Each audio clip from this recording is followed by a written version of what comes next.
قرآن مجید میں اللہ رب العزت تو یہ بات کیا فرماتا ہے کہ اتفاقی مسائل پہ اپنی دعوتوں کی بنیاد رکھو، اور آپ جو ہیں یہ صرف اور صرف اختلافی مسائل ہی کو پکڑ لیتے ہیں، پھر اس کی بال کی کھال ادھیڑتے رہتے ہیں، پھر کرتے رہتے ہیں، پھر کرتے رہتے ہیں. تو آخر یہ کیسا طریقہ تبلیغ ہے کہ لوگوں کو متنفر ہی کر دیا جائے؟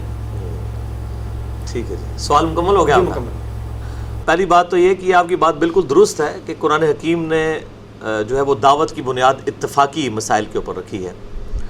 سورہ النساء کے اندر آتا ہے نا، اعوذ باللہ من الشیطان الرجیم، بسم اللہ الرحمن الرحیم، قل یا اہل الکتاب تعالوا الی کلمۃ سواء بیننا وبینکم الا نعبد الا اللہ. آؤ اہل کتاب، ہم اس ایک بات پر اکٹھے ہو جائیں جو تم میں اور ہم میں کامن ہے، کہ ہم مت پوجیں کسی کو سوائے اس اللہ کے، اور ہم آپس میں ایک دوسرے کا رب نہ مان لیں. اور اے نبی صلی اللہ علیہ وآلہ وسلم، اگر یہ منہ پھیر لیں تو تم یہ فرماؤ کہ میں نے تو اپنا سر اپنے رب کے حضور سر تسلیم خم کر دیا ہے. یعنی میں نے اس دعوت کو پہنچانا تھا، میرا مقصد، اور زبردستی منوانا نہیں تھا. ہم اپنے رب کے حضور سر تسلیم خم کرتے ہیں، ہم مسلم ہیں. تو یہ قطعاً قرآن پاک کا یہ مقصد نہیں ہے کہ اختلافی موضوعات پہ بات نہیں ہوگی، اتفاق کی باتوں پر اکٹھا کیا جائے. اچھا، اب مجھے بتائیں، اگر اس کا مطلب یہ ہے کامن ٹرمز کے اوپر آنے کا کہ چونکہ عیسائی حضرت عیسیٰ علیہ السلام کو اللہ کا بیٹا کہتے تھے، ان کے بارے میں ڈیوینٹی کلیم کرتے تھے، تو نبی صلی اللہ علیہ وآلہ وسلم ان کے ساتھ اتفاق کر لیتے کہ ٹھیک ہے جی، حضرت عیسیٰ کو تو ہم بھی مانتے ہیں، آپ بھی مانتے ہیں، چلے ٹھیک ہے، ان کو خدا ہی مان لیتے ہیں. یہ قطعاً اس کا مقصد نہیں ہے. قرآن پاک یہ کہہ رہا ہے کہ بکس کے اندر جو دین ہے، بکتاب من قبل ھذا او اثارۃ من علم ان کنتم صادقین. اے محبوب صلی اللہ علیہ وآلہ وسلم سے فرماؤ، میرے پاس کتاب لے کر آؤ، یا انبیاء کی کوئی وحی میں سے علم چلتا آ رہا ہو، وہ میرے پاس لے کر آؤ اگر تم سچے ہو. تو کتابوں کی بنیاد پر جمع کیا گیا ہے، نہ کہ شخصیات اور نظریات کے اوپر. عیسائیت اور اسلام کے درمیان کون سی چیز یکساں تھی جس کی طرف بلایا جا رہا تھا؟ تعالوا الی کلمۃ سواء بیننا وبینکم الا نعبد الا اللہ، کہ عبادت کرو اللہ کی. تو کیا عیسائی اللہ کی عبادت کرتے تھے؟ شرک کرتے تھے. حضرت عیسیٰ علیہ السلام کے بارے میں ڈیوینٹی کلیم کرتے تھے، خدا کا بیٹا کہتے تھے ان کو. تو یہ نہیں کہا جا رہا تھا کہ ہم اس کے اوپر اکٹھے ہو جاتے ہیں کہ ٹھیک ہے تم بھی کہو ہم بھی کہیں. مراد یہ کہ تمہاری کتابیں یہ نہیں کہتی ہیں، کتابیں کچھ اور کہہ رہی ہیں، پریکٹیکل تمہارے نظریات کچھ اور ہیں. تو ہم اتفاقی امور پہ ہم بھی بات کر رہے ہیں. ہم جب کہتے ہیں اہل سنت کو، اہل تشیع کو، بریلوی دیوبندی، اہل حدیث، شیعہ، یا آگے حنفی، شافعی، مالکی، حنبلی، ہم کہتے ہیں کہ ہم بھی ایک بات پر اکٹھی ہو جاتے ہیں کہ ہم نے قرآن پاک کو اپنی کامن کتاب مان لیا ہے، یا اہل سنت کم از کم بخاری مسلم کو مانتے ہیں، تو ہم اس کے اوپر اکٹھے ہو جائیں. اس اکٹھے ہونے کا مطلب ہرگز یہ نہیں ہے کہ آپ کے باطل نظریات کے ساتھ کتابیں ہماری کامن ہیں ہم اس کے اوپر اکٹھے ہوں. تو ہم الحمدللہ اسی دعوت پہ چل رہے ہیں کہ آ جاؤ اس ایک بات پر جو ہم میں اور تم میں کامن ہے. کیا کامن ہے؟ کہ ہماری کتابیں ایک ہیں، کتابوں کے اوپر آؤ. اب اگر آپ ہٹ درمی کا شکار ہیں، آپ اپنے بزرگوں کے نظریات کے اوپر چل رہے ہیں اور ان کتابوں پر اکٹھے ہونے کے لیے تیار نہیں ہیں، تو اختلافی مسئلہ تو آپ خود کھڑا کر دیتے ہیں. ہم تو اتفاقی امور پہ، میں نے تو بہت بڑا جملہ بولا تھا کہ جو کتاب و سنت کو مانتا ہے وہ صحیح سنی ہے، اور جو کتاب و سنت کو چھوڑ دیتا ہے، صرف نام ہی لیتا ہے، وہ ٹنی ہے. یعنی سنا کے سنی ہے، وہ ٹن ہوا ہے، یعنی اس نے کبھی دلائل کے ساتھ چیزوں کو پرکھا ہی نہیں ہے. تو یہ قرآن کی آیت کو بالکل مس کوٹ کیا جاتا ہے قرآن پاک میں کہ اس بات پر ہم اکٹھے ہو جائیں جو تم میں اور ہم میں کامن ہے، یعنی ہماری کتابیں جس پر اکٹھی ہیں، نہ کہ ہمارے نظریات ایک ہیں. عیسائی اس وقت بھی، عیسائی اور مسلمانوں کے نظریات ایک نہیں تھے، کتابوں کا کہا گیا. اور آج بھی ہم کہتے ہیں ایک بھی ان ایمبیگوس اسٹیٹمنٹ نہیں ہے پوری انجیل کے اندر یا تورات کے اندر جو توحید کے منافی ہو. غیر مبہم ہو سکتی ہے کہ دونوں طرف مطلب نکلتے ہوں، غیر مبہم بالکل کرٹیکلی جو توحید قرآن کے اندر بیان ہوئی ہے، یہی تورات اور انجیل کے اندر ایون ٹیمپر ہونے کے باوجود، ورنہ ہم یہود و نصارہ کو دعوت ہی نہیں دے سکتے تھے. تو ہم جو اتفاقی امور ہی کی بات کرتے ہیں، لیکن اتفاقی امور جن پہ ہماری کتابیں متفق ہیں، ان اتفاقی امور کو جنہوں نے اختلافی امور بنا لیا ہے، مجرم تو وہ ہیں، ہم تو کوئی مجرم نہیں ہے. اور پھر وہ ہماری مجبوری ہے جناب ان اختلافی امور کے اوپر بات کرنا. اس کی وجہ یہ ہے میرے بھائیوں، آج کے دور کا انسان جو ہے وہ جس تکلیف سے گزر رہا ہے ان اختلافی امور کی وجہ سے، اس کا مسئلہ یہ نہیں کہ اس نے نماز روزہ حج زکوٰۃ کرنی ہے. وہ نماز پڑھنے کے لیے بھی نکلے تو آگے کتنے طریقے نماز کے، پھر فرقوں کے اختلافات، پھر کوئی کہتا ہے جی امام کعبہ کے پیچھے نماز نہیں ہوتی، کوئی کہتا ہے جی فلاں کے پیچھے نماز ہوتی، فلاں کے پیچھے، کوئی ایک مسئلہ ہے. تو یہ اختلافی موضوعات کو ڈسکس کرنا ہماری مجبوری بن چکا ہے، اور میں نے یہ فیلڈ اسی لیے اڈاپٹ کی ہے کہ یہ میدان خالی تھا. عام نوجوان آج کا جو جدید دور کا انسان ہے وہ تکلیف کا شکار تھا, اس کو سمجھ نہیں آتی تھی میں کہاں جاؤں, اور حتیٰ کہ کئی لوگ ایسے ہیں جو دین سے ہی متنفر ہو گئے ہیں ان علماء کے کردار کی وجہ سے. اب ان لوگوں تک حق بات کو پہنچانا یہ میری ذمہ داری ہے. تو میں الحمدللہ تعالوا الی کلمۃ سواء بیننا و بینکم, آؤ اس ایک بات پر اکٹھے ہو جائیں جو تم میں ہم میں کامن ہے. تو میں کتابوں کے اوپر اکٹھا کر رہا ہوں, شخصیات کے اوپر نہیں. شخصیات جس پہ ہم جمع ہو سکتے ہیں وہ محمد رسول اللہ صلی اللہ علیہ وآلہ وسلم کی مبارک ذات ہے, اسی شخصیت کی طرف ہم بلا رہے ہیں. تو یہ اختلافی امور تو یہ بنا دیتے ہیں, ہم تو اتفاقی امور کی طرف بلاتے ہیں. ہم تو کتاب و سنت سے دلائل پیش کرتے ہیں. ہم کب کہتے ہیں کہ یہ میرا نظریہ ہے؟ ہم تو اپنے محبوب صلی اللہ علیہ وآلہ وسلم کے ڈاکیے بن کے بات کر رہے ہوتے ہیں. جو صحیح بخاری میں حدیث ہے, بلغوا عنی ولو آیا, پہنچا جو میری طرف سے خواہ ایک آیت ہی تمہیں آتی ہو. ہمیں جو باتیں پتہ چلتی ہیں پھر ہم حوالے بھی جو دیتے ہیں کتاب و سنت سے. ہم کہتے ہیں کہ اگر کوئی بریلوی ہے بریلویوں کا ترجمہ قرآن کا حدیث کا پڑھ لے, کوئی دیوبندی ہے اہل حدیث ہے شیعہ ہے اپنے اپنے بزرگوں کے ترجمے پڑھ لے. تو قطعاً ہمارا مقصد جو ہے وہ اختلاف کو کھڑا کرنا نہیں, بلکہ اختلاف تو آلریڈی ہوئے ہوئے ہیں. یا تو ہونا کہ انجینئر محمد علی مرزا صاحب کی پیدائش سے پہلے سارے ایک ہی گروہ تھے اور میں نے آ کے یہ سارے فرقے بنا دیے ہیں, پھر تو آپ کی بات ٹھیک ہے. بھائی 7100 فرقے بنے ہوئے ہیں, ایک ایک فرقے کے اندر کتنی کتنی جماعتیں بنی ہوئی ہیں ایک دوسرے کو گمراہ کہتی ہیں. میں نے تو آ کے الحمدللہ ہارمونی پیدا کی ہے. اور پھر دیکھیں ان ساری چیزوں کے بعد دلائل کے بعد قطعاً ہم نے کبھی یہ بات نہیں کی کہ فلاں اسلام سے خارج ہے. باقی علماء جب اختلافی امور پہ بات کرتے ہیں تو وہ اس طریقے سے پریزنٹ کرتے ہیں کہ ہمارے علاوہ سب کے سب دوست کی فرقے ہیں, اور آپ کو تو اس بات کا پتہ ہے, ٹھیک ہے, سب گستاخ رسول ہیں, سب مشرک ہیں. میں الحمدللہ 2 فرقے, ایک اہل سنت کا آف شوٹ قادیانیت اور دوسرا اہل تشیع کا آف شوٹ جو ہے نصیریہ, ان دونوں کے علاوہ میں کسی مقطع فکر کی بھی تکفیر نہیں کرتا, خواہ بریلوی ہوں, دیوبندی ہوں, اہل حدیث ہوں, اہل تشیع ہوں, حنفی, شافعی, مالکی, حنبلی, اثنا عشری ہوں, زیدیہ ہوں. میں تو سب کو مسلمان مانتا ہوں. تو الحمدللہ میں تو ان سے بہت بہتر ہوں. یہ تو اپنے اختلاف ریکارڈ کرواتے ہوئے اپنے علاوہ سب کو اسلام سے خارج کر دیتے ہیں. میں سب سے اختلاف کر کے سب کو مسلمان سمجھتا ہوں. اس سے بڑا کیا اتفاقی عمل کوئی اور ہو سکتا ہے؟ تو میں نے یہ بات کر دی. اس میں اگر کوئی مسئلہ سمجھ نہ آئے تو آپ پوچھ سکتے ہیں. نیکسٹ کوسچن علی بھائی کہ آپ کی گفتگو سے بعض اوقات ایسے احساس ہوتا ہے کہ پوری دنیا میں بلکہ پوری تاریخ میں صرف آپ ہی نے دین کو سمجھا ہے اور آپ ہی صحیح راستے پر ہیں, صراط مستقیم پر ہیں, اور باقی تمام علماء, تمام مجتہد, تمام مفتی, تمام فرقے ایک تو باطل پر ہیں, دوسرا وہ سارے جہنم میں ہی جائیں گے. نعوذ باللہ من ذالک. یہ ایک لوگوں کا تاثر ابھرتا ہے. جی تاثر تو یہ آپ جس کو بھی سنیں یہی ابھرتا ہے. کیا یہ تاثر جو ہے وہ ڈاکٹر طاہر القادری صاحب جب کوئی ریسرچ کے اوپر کام کر رہے ہوتے ہیں ان کی باتوں سے نہیں جھلکتا؟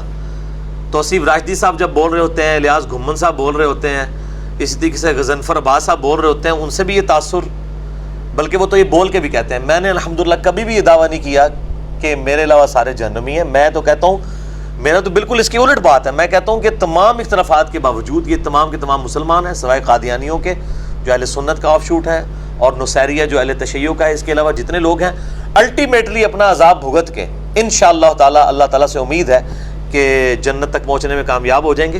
بہرحال یہ کہنا کہ جی میں اپنے علاوہ دوستگی دیتا ہوں, کہتا ہوں کسی کو, الحمدللہ میں نے آج تک نہ کسی کو کافر کا ہے سوائے قادیانی اور نصیریہ کے, اور ان پہ بھی امت نے اتفاق کیا ہے.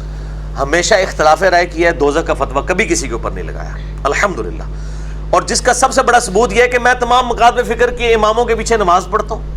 دوستگی تو وہ ایک دوسرے کو کہہ رہے ہیں جو کہتے ہیں امام کعبہ کے پیچھے نماز نہیں ہوتی, امام کعبہ فتویٰ دیتا ہے بریلویوں کے پیچھے نماز نہیں ہوتی. یہ سارے آپس میں لڑ رہے ہیں. یہ آپس میں مسئلے لوگوں کے حل کریں, آپس میں علماء بیٹھ کے. ہم تو الحمدللہ کسی کو نہیں کہتے. باقی کسی امام, کسی مجتہد, میرے بھائی میں نے کبھی اپنی کو ذاتی بات کی ہے؟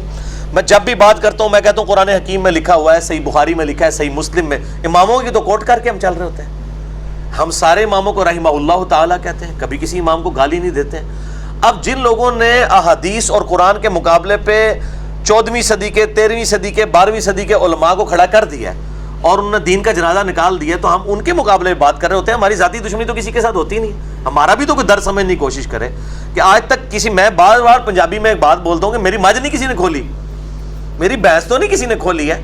میرا کوئی ذاتی جھگڑا نہیں ہے, نہ میں یہ ساری دعوت لانچ کرنے کے عوض کسی سے کوئی مال بٹور رہا ہوں, نہ کوئی چندہ بک بنائی ہوئی ہے, نہ کوئی میں نے کوئی فرقہ لانچ کر دیا ہے, نہ کوئی پارٹی بنا دی ہے. ہم تو ہمیشہ یہ بات کرتے ہیں کہ یار اللہ کے بندو, جس جس فرقے میں آؤ اپنی اپنی کتابیں پڑھ لو. بریلوی اپنا ہی قرآن کا, بخاری مسلم کا ترجمہ پڑھ لیں تو پتہ چل جائے گا ان کے ساتھ کیا دھوکہ کیا ہوا ہے. تو ہم کسی کو الحمدللہ دوستی نہیں کہتے. یہ لیکچر اور مجھے پکڑنا تو بہت آسان ہے, باقی لوگوں کو تو پکڑنا مشکل ہے. جس بندے کی ہزاروں ویڈیوز نیٹ کے اوپر چڑھی ہوں, کہیں سے تو بات پکڑی جا سکتی ہے. ایک تو وہ چول ہے جو علماء کرتے ہیں, بیچ میں سے ایک ٹکڑا اٹھاتے ہیں جس کا سیاق و سباق کانٹیکسٹ کچھ اور ہوتا ہے, اور اپنا لقمہ جو ہے اس کے منہ میں ڈال دیتے ہیں. میں لوگوں کو دیکھ رہا ہوتا ہوں, بالکل میں نے اپوزٹ بات کی ہوتی ہے. یہ تو اسی طریقے سے قرآن میں لکھا ہے کہ حضرت عیسیٰ اللہ کے بیٹے ہیں, آپ بس اتنی بات اٹھا لیں. وہ لکھا ہوا ہے کہ عیسائیوں کا یہ کلیم ہے, اور وہ لوگ کفر کر رہے ہیں جو کہہ رہے ہیں کہ حضرت عیسیٰ اللہ کے بیٹے ہیں. اب بیچ میں سے اگر قرآن سے بھی پک اینڈ چوز ہو جائے تو اس کا تو کوئی علاج نہیں ہے. یہ اکثر لوگ مجھے بھی کہہ رہے ہوتے ہیں جی آپ احتیاط سے, جتنی بھی آپ احتیاط سے بولیں, جب کسی نے بےمانی پہ کو اترا ہوا ہے بیچ میں سے جملہ اٹھانے والا, تو آپ جتنا مرضی سوفسٹیکیٹڈ جملہ بولیں, اٹھانے والوں نے تو قرآن سے بھی اس طرح کے جملے اٹھائے ہیں. لہٰذا اس چیز کا کوئی علاج نہیں ہے. اور الحمدللہ میں بریلوی, دیوبندی, اہل حدیث, اہل تشیع, اثنا عشری, حنفی, شافعی, مالکی, حنبلی اور زیدیہ, سب کے سب لوگوں کو مسلمان سمجھتا ہوں. اور انشاءاللہ تعالیٰ میں اللہ سے امید کرتا ہوں کہ اگر اللہ تعالیٰ نے ان کے ساتھ کوئی درگزر والا معاملہ فرمایا تو دوزخ کا پھیرا لگائے بغیر ہی جنت میں چلے جائیں گے, اور اگر ان کے اعمال کی سزا ان کو بھگتنی پڑی تو دوزخ میں جانے کے بعد الٹیمیٹلی کلمہ کو مسلمان نے جنت میں جانا ہے. میرا الحمدللہ یہی عقیدہ ہے. اللہ کا شکر ہے. بالکل کلیئر کر لیں اس پہ. آپ فرقے کی یا یہ جو چھوٹی چھوٹی فرقیاں بنی ہیں ان کی کیا ڈیفینیشن آپ کے نزدیک ہے؟ کیونکہ آپ جو ڈیفینیشن بتائیں گے نا تو میں سمجھتا ہوں کہ بلکہ زیادہ تر لوگوں کا بھی یہ رائے ہے جو انہوں نے کوشش بھیجی ہیں کہ اسی میں آپ بھی اور آپ کے پورے جو ایفیلیٹڈ لوگ ہیں جیسے ہم لوگ ہیں وہ اس میں شامل ہو جائیں گے. کیونکہ وہ یہ کہتے ہیں جی کہ اب آپ کی تعداد لاکھوں میں جا چکی ہے, کافی زیادہ. آپ نے خود بتایا صحیح کہتے ہیں الحمدللہ, وہ کہتے ہیں ظاہر ہے. ایسے فرقیاں ایسی میں تصدیق کرتا ہوں کہ علماء نے کوئی بات تو ٹھیک کی ہے جی. تو ایسے فرقے نہ بھی ہوئے تو فرقیاں تو ایسی ہیں نا کہ جن کی تعداد آپ کے فالوور سے کم ہے, اور پھر آپ کے فالوورز بھی جو ہیں وہ آپ بڑے سے بڑے عالم کا, بڑے سے بڑے مجتہد کا بھی بتائیں تو وہ کہتے ہیں انجینئر صاحب کے اس بارے میں کیا رائے ہے؟ کہتے ہیں نا ماشاءاللہ. نہیں تو پھر یہ فرقہ ہی ہوا نا پھر تو. اچھا بھائی فرقے جب بھی بنتے ہیں نا, فرقوں کی کتابیں ہوتی ہیں. فرقوں کی سب سے پہلی ڈیفینیشن یہ ہوتی ہے کہ وہ کہتے ہیں کہ جو ایک جنتی گروہ قیامت تک خاک پہ قائم رہنا ہے وہ میں اور میری جماعت ہے, اور باقی سب کے سب دوست کی ہیں. کیا آپ نے مجھ سے کبھی یہ دعویٰ سنا ہے؟ اس کے الٹ ضرور سنا ہے. تو میں نے میرے بھائی کوئی نیا فرقہ لانچ نہیں کیا. نیا فرقہ لانچ ہوتا کتابیں نہیں ہوتی, ٹھیک ہے جی, کتابیں نہیں ہوتی. کوئی آپ کو سلیبس کتاب کے دی جاتی کہ یہ ہمارے فرقے کی یہ ہے, کسی فرقے کا نام ہوتا. ہم نے اہل سنت pag.com ویب سائٹ کا نام بھی صرف اس لیے رکھا کہ مولویوں کے شر سے بچا جائے, کیونکہ اگر ہم اس کا نام رکھتے کتاب و سنت.com تو لوگ کہتے ہیں جناب یہ تو جناب کوئی نیا فرقہ کھڑا کر دیا, کتاب و سنت کو تو ہم سب مانتے ہیں. اہل سنت ظاہر ہے میں ایک مین سٹریم پہ جو سنی شیعہ اختلاف ہے اس میں ایک اپنے آپ کو اہل سنت کی فکر پہ اس حوالے سے مانتا ہوں, اس فکر کو میں ڈومینیٹ سمجھتا ہوں. تو میں نے اس لیے اہل سنت کی فکر کی, جو صحیح مسلم کے مقدمے میں امام مسلم لکھا ہے کہ اہل سنت کی حدیث لی جائیں گی اور اہل بدعت کی نہیں لی جائیں گی, تو اس فکر کے اعتبار سے ہم اہل سنت کی بات کر رہے ہوتے ہیں. ادروائز کوئی فرقہ لانچ نہیں کیا, کوئی ویب سائٹ کا نام بنانے سے کہتے ہیں جی اہل سنت پاک فرقے کا نام ہے. بھائی اہل سنت والجماعت بریلوی دیوبندی کے لواتے ہیں دونوں. اہل سنت نام ان کی 20 ویب سائٹس اپنی ہیں, کوئی جماعت اہل سنت کے نام سے, کوئی جماعت کوئی اہل سنت وال جماعت کے نام سے, کوئی اہل سنت وا جماعت کے نام سے. یہ بھی فرق ہے وال اور وا. یہ وال لکھتے ہیں دیوبندی اور واؤ لکھتے ہیں بریلوی, وہ کہتے ہیں انہوں نے وال پہ ہے, حالانکہ عربی میں وال ہے واؤ بھی چل جاتا ہے. تو یہ ان کی تو اپنی حالت, یہ چھوڑ دیں, مجھے تو ان کا پورا کچا چٹا پتہ ہے, میں اور طرف چل پڑوں گا. کوئی ہم نے نیا فرقہ لانچ نہیں کیا. الحمدللہ ہم انہی مسجدوں میں نمازیں پڑھتے ہیں. دیکھیں ہم نے کوئی اپنی مسجد لادا نہیں کی ہوئی ہے, کوئی مدرسہ لادا نہیں کیا ہوا ہے. انہی کے پیچھے نمازیں پڑھتے ہیں, ان لوگوں کے پیچھے پڑھتے ہیں جو ہمیں مرتد کہتے ہیں, ہم ان کے پیچھے نمازیں پڑھتے ہیں. ان لوگوں کے پیچھے بھی مجبوراً پڑھ رہے ہوتے ہیں جو یزید کو رضی اللہ تعالیٰ عنہ کہہ رہے ہوتے ہیں ہمارے دل پہ تو چھریاں چلتی ہیں, ہم پھر بھی کہتے ہیں یار نمازیں ان کے پیچھے پڑھیں گے. ان کی غلطی اپنی جگہ پہ. تو الحمدللہ ہم نے کوئی فرقہ نہیں نیا لانچ کیا, بالکل نہیں, یہ غلط, بالکل جھوٹا الزام ہے. کوئی نیا فرقہ لانچ نہیں کیا. الحمدللہ سارے گروہوں کو مسلمان سمجھتے ہیں, اور امام مالک کا جو قول ہے کہ اس امت کے آخری انسان کی بھی جو اصلاح ہے اسی طریقے پہ ہوگی جس طرح پہلے انسان پہ. اگر سیدنا ابوبکر, عمر, عثمان و علی رضی اللہ عنہم اجمعین وعلیہم السلام اور اہل بیت بریلوی دیوبندی اہل حدیث شیعہ تھے تو ہم اہل بریلوی دیوبندی اہل حدیث شیعہ ہیں, اور اگر وہ عام مسلمان تھے تو ہم اپنے آپ کو مسلمان سمجھتے ہیں. بال یہ بیچارے بڑھ چکے ہیں, ہم ان کی تکفیر نہیں کرتے جماعت المسلمین کی طرح, ہم ان کی اصلاح کی کوشش کرتے ہیں. اچھا, آپ کی بعض باتوں سے ایسے تاثر پڑتا ہے کہ آپ بڑے کٹر متشدد قسم کے اہل حدیث ہیں. بعض سے لگتا ہے جی آپ دیوبندی ٹائپ ہیں, بعض کہتے ہیں جی بالکل لگتا ہے کوئی بریلوی بلکہ اس سے بھی آگے بڑھ جائیں تو بڑے صوفی ٹائپ ہیں. اور بعض کہتے ہیں جی کہ آپ بڑے جناب وہ شیعہ ہیں، بلکہ بعض تو رافضی تک کہہ دیتے ہیں. تو یہ کوئی سمجھ نہیں آتی. یہ ہمیشہ سے ہوا ہے، ہمارے اماموں کے ساتھ بھی یہی کچھ ہوا ہے. امام شافعی رحمہ اللہ تعالیٰ کے بارے میں تواتر سے اہل سنت ہے، تمام اسماء و رجال کی کتابوں میں ان کے اشعار نقل کیے ہیں، دیوان الشافعی میں موجود ہے کہ امام شافعی کو صرف اس وجہ سے کہ وہ اہل بیت سے محبت کرتے تھے اور امام موسیٰ کاظم کہ وہ شاگرد تھے. امام موسیٰ کاظم بیٹے ہیں امام جعفر کے، وہ بیٹے امام باقر کے، امام باقر امام زین العابدین کے، اور وہ سیدنا حسین کے، اور وہ سیدنا علی کے رضی اللہ عنہم اجمعین وعلیہم السلام. تو ان کی شاگردگی اور اہل بیت سے محبت کی وجہ سے ان کو لوگوں نے رافضی کہا. 800 سے 1200 سال پہلے امام شافعی 204 ہجری میں فوت ہوئے ہیں، اب 1438 ہجری چل رہا ہے. تو ہمارے بزرگوں کو بھی انہوں نے اسی طریقے، ساڑھے بھی بزرگ ہیں الحمدللہ، کہتے ہیں بزرگ ہی کوئی نہیں ہے پیچھے، کوئی بزرگ ہیں. امام شافعی ہمارے بزرگ ہیں الحمدللہ، امام بخاری ہمارے بزرگ ہیں. امام شافعی کو یہ شعر کہنا پڑا جو اسماء و رجال کی ساری کتابوں میں ہے، دیوان الشافعی میں موجود ہے. ان کان رفضا حب آل محمد، اگر آل محمد صلی اللہ علیہ وآلہ وسلم کی محبت کا نام رافضی یا شیعہ ہونا ہے، فلیشہد الثقلان انی رافضی، تو جن و انس اس بات پر گواہ ہو جاؤ کہ میں رافضی ہوں. تو میں نے اس میں ایڈ کیا ہے کہ اگر اہل بیت کی محبت کا نام رافضی ہونا ہے تو انجینئر محمد علی مرزا صاحب رافضی ہیں، اور اگر نبی علیہ السلام کی محبت اور عقیدت کا نام بریلوی ہونا ہے تو انجینئر صاحب بریلوی ہیں، اور اگر صحابہ کرام کی عقیدت کا نام دیوبندیت ہے تو ہم دیوبندی ہیں. اور اسی طریقے سے اگر کتاب و سنت کو فائنل اتھارٹی ماننا اور کسی بزرگ کی پرواہ نہ کرنا اس کے مقابلے پہ اس کا نام اہل حدیث ہونا ہے تو ہم اہل حدیث ہیں. وہ کٹر تو سبھی کو ایک دوسرے کو کہتے ہیں. یہ آپ دیکھ لیں ان فرقوں کے اندر خود ان کے مکتبہ فکر سے ذرا سے ہٹ کے کو بات کر دینا. پیر نصیر الدین نصیر صاحب کی صوفیت اور سنیت میں کسی کو شک ہے کیا؟ مرنے سے پہلے ان کو بریلوی علماء نے بھی وہابی نہیں کہا، دیوبندی نہیں کہا. تو یہ علماء کے پاس چند مہذب گالیاں ہیں لوگوں کو متنفر کرنے کے لیے. کوئی توحید کی بات کرے اس کو وہابی ہو گیا، کوئی اہل بیت کی بات کرے اس کو کہہ دو شیعہ ہو گیا، کوئی صحابہ کی بات کرے اس کو کوئی دیوبندی ہو گیا، تو اور کوئی توحید کی بات کرے اس کو وہابی کہہ دو تاکہ اگلے کی. وہ گنڈا سنگھ وہابی ہو گیا، محاورہ بھی وہ ایک وہ بنیا بھی ہوا ہے، ایک لطیفہ بھی پنجابی کے اندر، تو وہ گنڈا سنگھ وہابی ہو گیا. یہ گالیاں، کوئی علمی بات نہیں، ان کی جذباتی باتیں. الحمدللہ میرا یہ اصول ہے جو کتاب و سنت سے میں نے سیکھا ہے کہ چونکہ منصف مزاج ہونے کی حیثیت سے جن باتوں میں سنی صحیح ہیں میں سنیوں کو ٹھیک کہتا ہوں، جس میں شیعہ ٹھیک ہے شیعہ کو ٹھیک کہتا ہوں. آپ دیکھیں شیعہ نے جب میری ویڈیوز اپلوڈ کی ہوتی ہیں اپنے چینلز پہ تو لکھا ہوتا ہے سنی محقق انجینئر محمد علی مرزا. وہ شیعہ مان رہے ہیں مجھے سنی، لیکن سنی مجھے کہہ رہے ہوتے ہیں یہ رافضی ہے. بریلوی چڑھائیں گے تو وہ انہوں نے لکھا ہوگا کہ جی اہل حدیث محقق.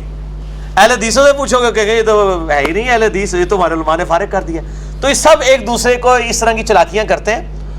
مسئلہ یہ ہے کہ میں جو مسئلہ صحیح ہے نا وہ اس مقدمے میں جس مسئلے میں مطلب حیات النبی کے مسئلے میں بریلوی اور دیوبند کے ساتھ ہوں، سائے وہ دنیاوی والا مسئلہ جو کرتے ہیں اس کو چھوڑ کے. اور اہل حدیث اس مسئلے میں پریکٹیکلی صرف شیخ زبیر صاحب نے کوئی کتاب لکھی ہے، ادروائز اہل حدیث کا تو بالکل منج بگاڑ کے رکھ دیا ہے. وفات النبی کی رٹ لگا کے وہ لوگوں کو کسی اور طرف لگا دیا. وفات النبی کو سب مانتے ہیں کہ دنیا سے وفات ہوئی ہے، قبر کی برزخی حیات ہے، اس کا آپ ذکر کریں. اس وجہ سے مجھے کہتے ہیں یہ تو بالکل بریلوی بن گیا. اسی طریقے سے جب میں یزید کو کنڈیم کرتا ہوں یا سیدنا علی کے مخالفین کو کنڈیم کرتا ہوں کہتے ہیں یہ شیعوں والی باتیں کر رہے ہیں. اور جب میں رفع الیدین کے اوپر کہتا ہوں، میرا تو یہ دعویٰ ہے کہ رفع الیدین پہ سنی اور شیعہ کتابوں کا اجماع ہے کہ رفع الیدین دونوں کی کتابوں میں موجود ہے، ٹھیک ہے، سوائے حنفیوں کے. میرا کلپ چڑھا ہے وہ کہتے ہیں یہ تو بالکل کٹر اہل حدیث ہو گیا، ٹھیک ہے. یا میں مزارات اور قبر پرستی کے خلاف بولتا ہوں تو مجھے اہل حدیث کا تانا دیا جاتا ہے. آپ جو یہ فرقہ سمجھتا نا میں وہ ہوں، وہ ان فرقے کے علماء سے پوچھتے. اگر وہ تصدیق کر دیں، یعنی اگر کوئی بریلوی کہتا نا کہ میں اہل حدیث ہوں تو جا کے اہل حدیث علماء سے پوچھے، اس کی تسلی ہو جائے گی. اور اگر کوئی یہ شیعہ سمجھتا ہے کہ میں جو ہوں وہ دیوبندی ہوں تو جا کے دیوبندیوں سے پوچھ لے، تو وہ اس کو کہے گا یہ تو شیعہ ہے، ٹھیک ہے. اسی طریقے سے اگر کوئی دیوبندی یہ سمجھتا ہے کہ میں شیعہ ہوں، رافضی ہوں، تو جا کے رافضیوں سے پوچھ لیں گے انجینئر صاحب کیا ہیں، تو کہیں گے نہیں یہ تو ہمارے مخالف ہیں، یہ تو میر شام کو رضی اللہ تعالیٰ بھی کہتے ہیں، غلطیاں بھی بیان کرتے ہیں، اور رضی اللہ تعالیٰ کہتے ہیں، ہم تو اس کو منافق سمجھتے ہیں، تو وہ میرے خلاف ہو جائیں گے. اور مجھے بلکہ دفاع، مجھے اس پہ یاد آیا، آپ ان کی بےایمانی کی انتہا دیکھیں. یہ اہل حدیث علماء کے گروپ میں واٹس ایپ میں یہ چیز ہوئی، میرے تک تو ساری باتیں پہنچ جاتی ہیں، ظاہر ہے ہر جگہ بھی مومن ایمان چھپانے والے موجود ہیں. میرا ایک کلپ جو ہے 40 منٹ کا تھا، مسئلہ number 124A B C D میں نے 4 ریکارڈ کرائے ہیں اپنے دفاع کے اوپر، انجینئر محمد علی مرزا پر علماء کے 10 اعتراضات کے علمی جوابات. اس میں میرا ایک کلپ تھا کہ شیعہ نے اعتراض کیا کہ یہ انجینئر صاحب حضرت معاویہ کو رضی اللہ تعالیٰ عنہ بھی کہتے ہیں، ان کی غلطیاں بھی بیان کرتے ہیں، تو یہ کون سا عقیدہ ہے؟ اس کے جواب میں نے جملہ بولا کہ میرا حضرت معاویہ رضی اللہ تعالیٰ عنہ کے بارے میں وہی عقیدہ ہے جو اہل تشیع کے ہاں بھی پایا جاتا ہے. بس اتنا ٹکڑا انہوں نے کاٹا. کہتے ہیں اب اس کے بعد کسی کو شک ہے؟ اس کا تو عقیدہ شیعوں والا ہے. آگے میں نے نہج البلاغہ سے حوالے دیے کہ مولا علی رضی اللہ تعالیٰ عنہ علیہ السلام نے معاویہ کو صحابی کے طور پہ ٹریٹ کیا ہے، منافق کے طور پہ نہیں. دنیا پرستی کا شکار ہو گئے تھے، وہ حدیث میں موجود ہے، ولادہ سے ایک ٹاپک پھر چلا جائے گا. تو لیکن وہ بیچ میں سے ٹکڑا کاٹتے ہیں اور کہتے ہیں دیکھیں اب بھی کسی کو شک ہے.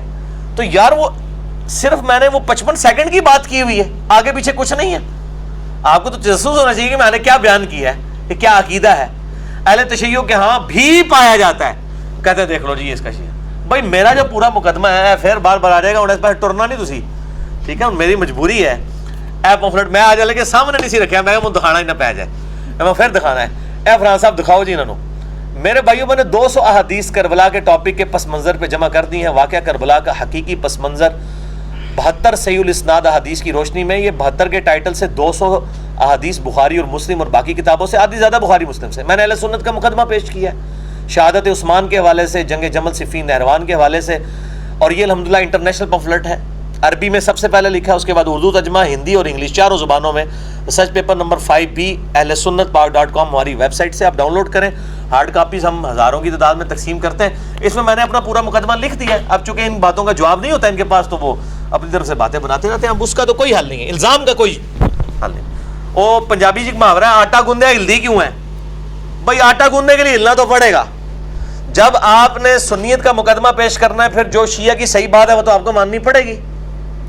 جب آپ نے حیات النبی کا مسئلہ بیان کرنا ہے تو بریلویوں کی جتنی بات حیات النبی میں صحیح ہے وہ تو ماننی پڑے گی، جو غلط ہے وہ غلط. اس طریقے سے جب رفع الاذین پہ اگر میں زور دیتا ہوں، ساتھ ہی ساتھ میں علماء عرب کی نماز کو بھی غلط کہتا ہوں. رکوع کے بعد ہاتھ باندھنے کے بارے میں میرے کلپ ریکارڈڈ موجود ہے کہ میں اس کو غلط سمجھتا ہوں. ارسال الیدین رکوع کے بعد، اس کے اوپر اجماع امت ہے. اور البانی صاحب نے تو باقاعدہ اپنی کتاب کے اندر لکھا ہے کہ یہ بدعت ہے عرب علماء کی. انہوں نے بھی جرت کی ہے، ان کو کوئی گالیاں نکالتا، ہمیں نکالتا ہے. تو میں الحمدللہ اگر ایک بات پہ زور دیتا ہوں تو دلائل کے اوپر، اسی مکتبہ فکر کی، اسی سے متعلق دوسری بات کو میں نہیں صحیح مانتا. لیکن میں یہ مجھے بتائیں میں نے کوئی ایسا نظریہ لانچ کیا ہو جو کتاب و سنت میں موجود نہ ہو، یا کسی کا کسی وقت میں نہ رہا ہو، یا آج لوگوں کا موجود نہیں ہے، ایسا کیتا کہیں نہ کسی فارم میں موجود ہے. اچھا علی بھائی اس میں تھوڑا اجازت ہے میں تھوڑا اپنے بھی ایکسپیرینس شیئر کر دوں آپ سے کہ اس بات کو میں آپ کی جو ہے نا 100% اتھینٹیکیٹ کرتا ہوں کہ یہ جو آپ نے فرمایا نا کہ دیگر مکاتب فکر والوں سے پوچھنا ہے یا کسی اور مسئلے سے پوچھنا ہے وہ کیا کہتے ہیں. پتہ ہے میں نے پرسنلی بھی آپ کی بات دیکھی ہے کہ جو بریلوی ٹائپ لوگ ہیں وہ کہتے ہیں جی یہ دیوبندی وابی ہے، جو اپنا وہ ہے نا دیوبندی اہل حدیث ٹائپ وہ کہتے ہیں جی یار یہ جو ہے نا یہ شیعہ ہے بلکہ رافضی ہے. اور اب ابھی میں آپ کو مزید ایڈ کر دوں اس میں کہ ایک سرٹیفائڈ جو رافضی صاحب ہے نا انہوں نے تو ہمیں نسبیوں کی کیٹیگری میں ڈال دیا ہے. اللہ یاری صاحب نے جی ہاں ان کو شرم بھی نہیں آئی ہے، انہوں نے نسبی کہہ دیا. اور ایک اور بتا دوں آپ کو، ایک اور پارٹی وہ بھی چلی ہے جو کہہ رہی ہے جی کہ یہ آنے والے وقت میں نعوذ باللہ دعوے نبوت کریں ہی کریں.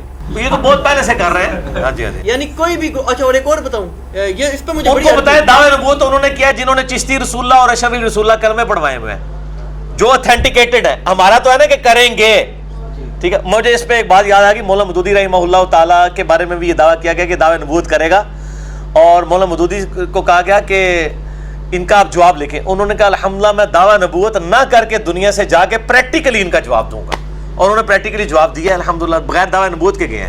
بلکہ ایک جگہ پر تو ایک صاحب سے کسی جگہ ڈسکشن ہو رہی تھی، کچھ آپ کی ویڈیو وغیرہ شیئر کی، انہوں نے کہا تم جماعت المسلمین والے لوگ ہو.